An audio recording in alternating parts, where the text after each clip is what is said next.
I got a shirt press for putting heat transfer vinyl onto t-shirts and all sorts of other stuff. And gravity got the best of it and did a rapid unscheduled disassembly of a few parts.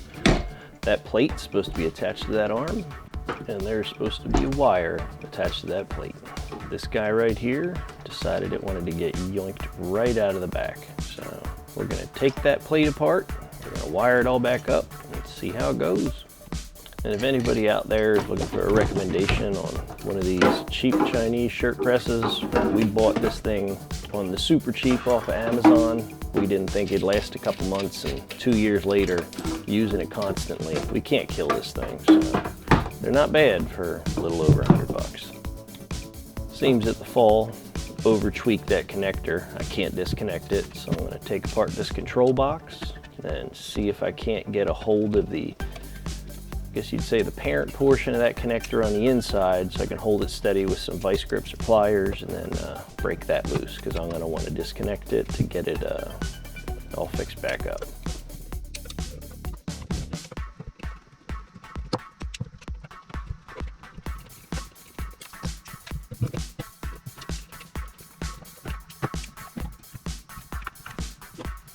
Might seem obvious, but just as a common sense warning, if you're going to do something like this, make sure you unplug it first. It's a good way to get zapped, and nobody likes getting zapped. And that's all it took to get that collar loose. Just needed to hold the inside of that so I could get it spinning. It got tweaked pretty hard getting pulled the way it did before it ripped out of the plate. So that wire needs to go somewheres on the inside of it. So we're gonna have to take this top plate off and see where we can figure out where that came from.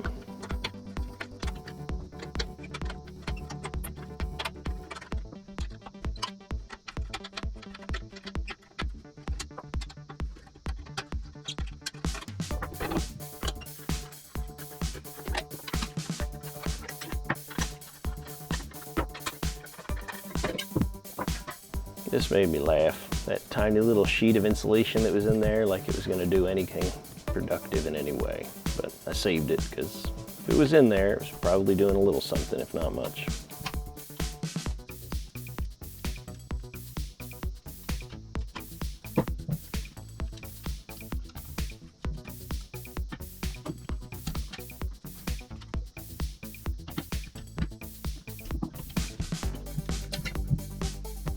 So it looks like these two shorter wires off to the side hook into these two terminal connectors, whatever you want to call them there. And if it sounds like I'm guessing, I am, because I didn't disassemble this intentionally, so I don't exactly know where everything went. So this is all a bit of a gamble, but I'm going to hook those two wires up. They don't seem to be showing me any indications that they're polarity specific, so I'm just going to slap one on one side, slap one on the other, and see how that goes.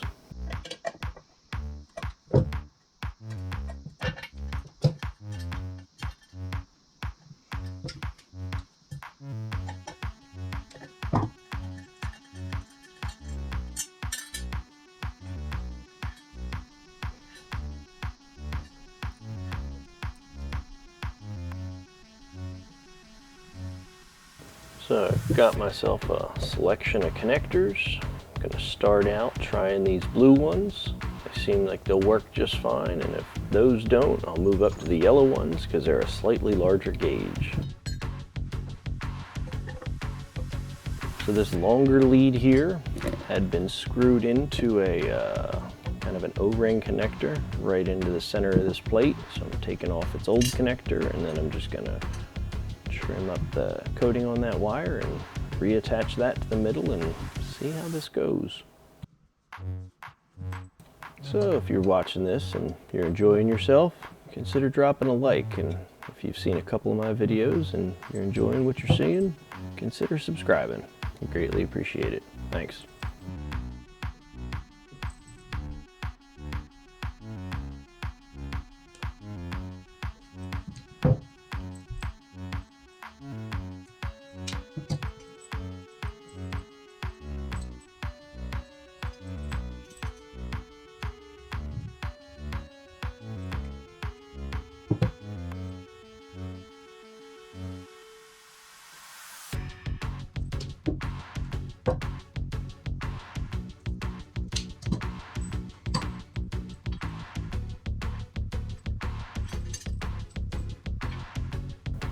So the original connectors had a bit of a bend to them, so I'm gonna apply that same bend to the new connectors I put on.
Well, with any luck, we've gotten something successful out of this, but the only way to find out is to hook it back up.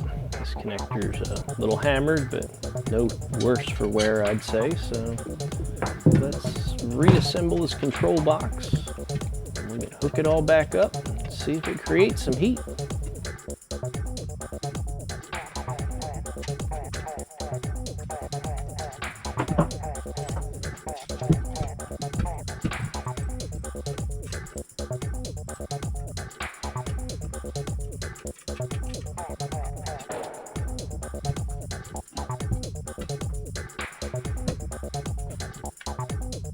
So it's kind of a pre-test. I'm checking out to see what the temp is. Give or take 77. See what happens when we turn the power on. It's not much, but it's getting a couple degrees up there. It's only been on for just a very brief second. Yeah, and it's building some heat. That's a good sign.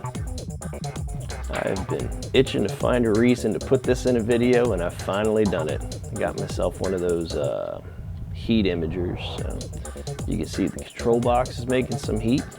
So is the heat plate. It seems that those raised coils that are running through it's where the heat's coming from. It's where it radiates from, but seems to be a success.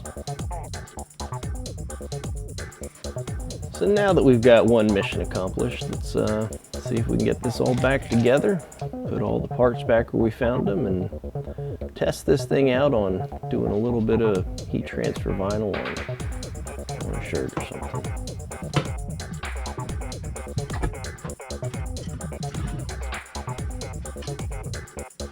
That plate's still pretty hot, so those paper towels to pick it up is my half-assed way of not burning my hands.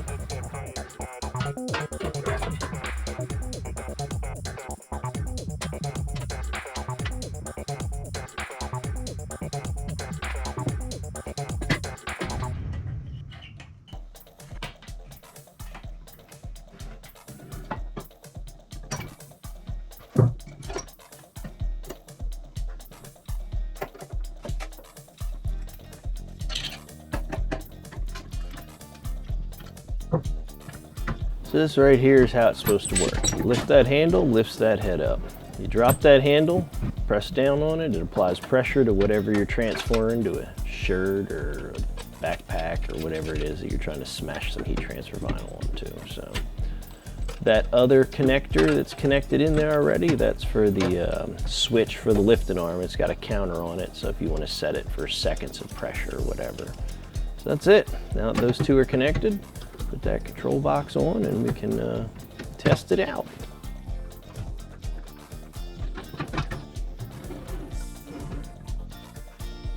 So we're gonna flip this on, let it warm up, see if it acts like normal. This right here is a piece of already cut heat transfer vinyl. That right there is kind of a Goonies sort of thing. If you ever seen the movie, it's that's supposed to be kind of like a pirate sloth head sort of thing. I don't know what it is, I like it, so made myself a Goonie shirt with it. Had an extra around, so this is what we're gonna test it out with. This process of removing all the extra bits is called weeding. This is what you gotta do after you cut stuff. Everything gets cut in reverse. because we're gonna flip it over then to see what it looks like, and this shows you how that right there is how it's gonna look on the shirt. So yeah, this is a test shirt for us. We test different materials and whatnot with it. So you lay it down on the press. You wanna press it once or twice, make sure that you got all the steam and if there's moisture in the shirt or anything out of it. That piece of brown paper looking stuff I just put on is kind of like an anti-stick sheet. Make sure that nothing sticks to the heat press. So it's transferring heat good. Seems to be working. So let's see how this goes. You lay these sticky side down. That's why you cut everything in reverse. And then you put that anti-stick sheet down. Let the timer on the machine count down, and when it starts to beep, lift that arm up. That's your transfer sheet. Get that out of there. Anti-stick down again, and then press it and wait for the beep again. Now, if this went well, you're gonna pull that shirt up, and you're gonna start picking at that material once it's room temperature. And if you can't pick any of that free, that means that it got an even distribution of heat. The glue that's on the back of it adhered to the fabric properly. Everything seems to be working just right. So I still got a working heat press even though it hit the ground at speed. So good on me. Thanks for watching.